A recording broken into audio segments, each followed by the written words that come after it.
principle, they do not really count as thanatopoetic. They do not really count as thanatopoiesis for the simple reason there is a denial of death, first of all, and there is also a cessation of recycling. Because at some point of time you can have a way out. And therefore, if at all we need to talk about, so we have to look elsewhere perhaps. We have to look probably in some, for our posthumous thanatopoiesis, we probably have to look elsewhere and exactly to the very registers that I had earlier talked about, which is the death of the humane that I talked about, genocide, etc. So you would remember the coordinates that I talked about earlier as to why at all death has become so ubiquitous. So maybe rather than resting with the idea of thanatopoiesis becoming fulfilled through classical Greek or classical Indian philosophy, we may have to look elsewhere in more fertile post-human grounds. So let us begin with the idea of the inhumane, so genocides that we were talking about. Now what one must understand is that on the one hand, indeed this is the post-human domain, because as I said, genocides entail someone having become inhuman, someone having become less than human, otherwise than human, having lost its humaneness. But as we must understand, genocides themselves might also, so the deaths that occur therein, might also lead to the spirit of revolution, to the spirit of resistance. A thanatopoietic act where death does not mean the, let's say, to be despaired, to be felt sad about end of life as it is. But on the contrary, deaths themselves can lead, rekindle the light of revolution, the fire of resistance, and therefore almost thanatopoetically build up the possibility. So martyrs, as we understand now, the spirit of the martyr, which will even after death light on, ignite so many other revolutionary individuals, or even living on in memory, so to say. So the persistence in memory after death, especially in cases of genocide, etc. And one may say that, well, if we are talking about only human revolutionaries, or we are talking about only human memory, then again one is being too anthropic. So this particular example of mine of thanatopoiesis, where death is not a cessation, death actually rekindles new thought. The example that I gave could be thought of as too anthropic, but then memorials, as we must understand, are not only restricted to the organic, only restricted to human beings. There are inorganic memorials also, memorials made of stones, bricks, memorials which are otherwise than human. I mean, most memorials are. So memorials are themselves inorganic. So the living on, so to say, through memorials, so that is one thing that we must also keep in mind. So inorganic matter becoming the bearer in a thanatopoetic way of a living on of a memory even after death. And in a post-human context, because I was talking precisely about that inhuman situation of genocide, of fundamentalism, of communalism, etc., etc. Second, the second post-human mode of thanatopoiesis, or living on after death, is that of the undead. So the idea of ghosts, specters, so the human being ceases to live, but posthumously lives on, not as a human subject anymore, not even as in my previous example I gave of having rekindled other human minds or having lived on in other human minds, but as a spectral presence around us. We are all listening, of course, Donna Haraway's elaborate theorization of the idea of humicities.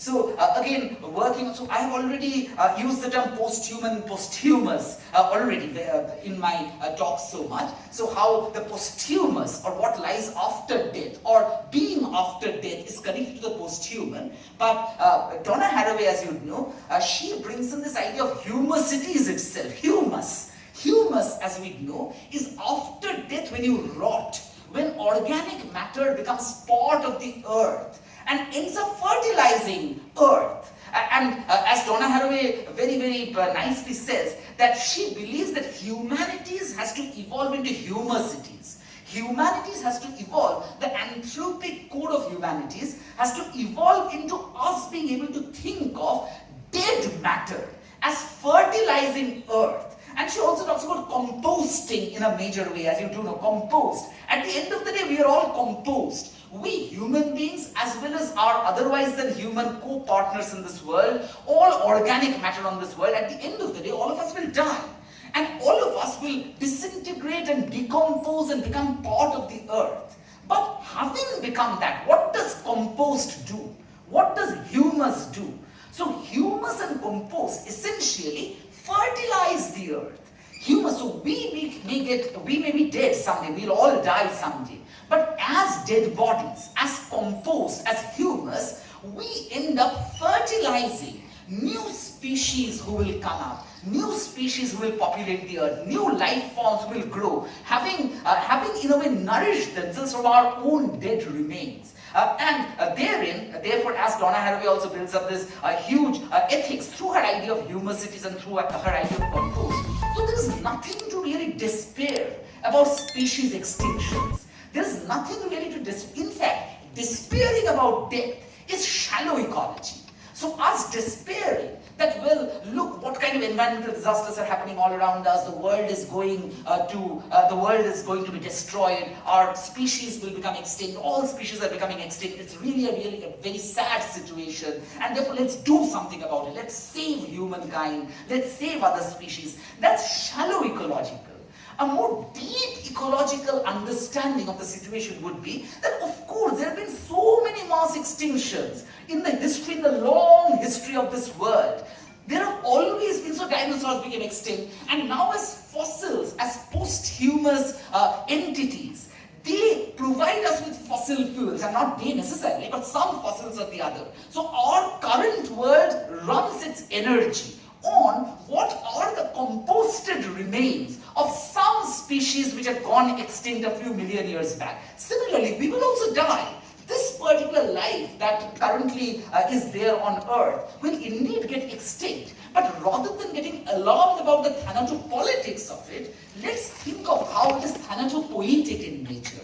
How our death in turn will fertilize this earth, and that is a deep ecological thought. Life forms to emerge. Some million years down the line, this world will again sprout new earth, new life forms, and all because we can become composed, we can become humus, and this displacement of our anthropocentric humanities unto a notion of humacities, this displacement of the post-human unto the posthumous, this displacement of all kind of posts with the idea of composed might indeed lead, therefore, to a thanatopoetic, creative, from the despair of thanatopolitics to the welcoming of death. So death, let us be welcoming of death, or not despair, not necessarily welcoming, but not despair at death, because death is not the end of life. Death, on the contrary, will only provide thanatopoetically and in a post-human way to new life forms to emerge.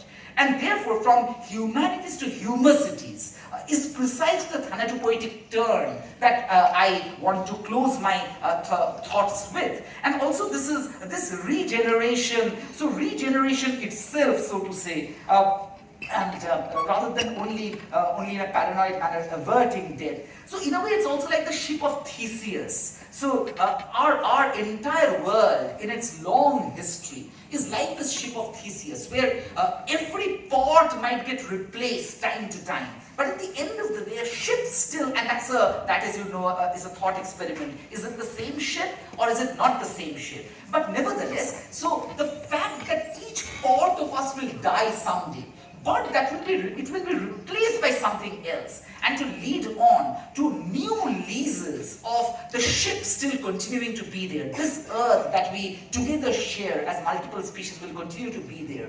That is the thanatopoetic promise with which I would like to leave this particular podium. So let us, when we are thinking about thanatopolitics from a post-humanist angle, we have to rather talk about the posthumous possibilities of humacities and thanatopoesis, rather than the paranoid despairing over the politics of death, welcoming the cultivable possibilities of death being connected to regeneration and recreation. So thank you very much for your patience.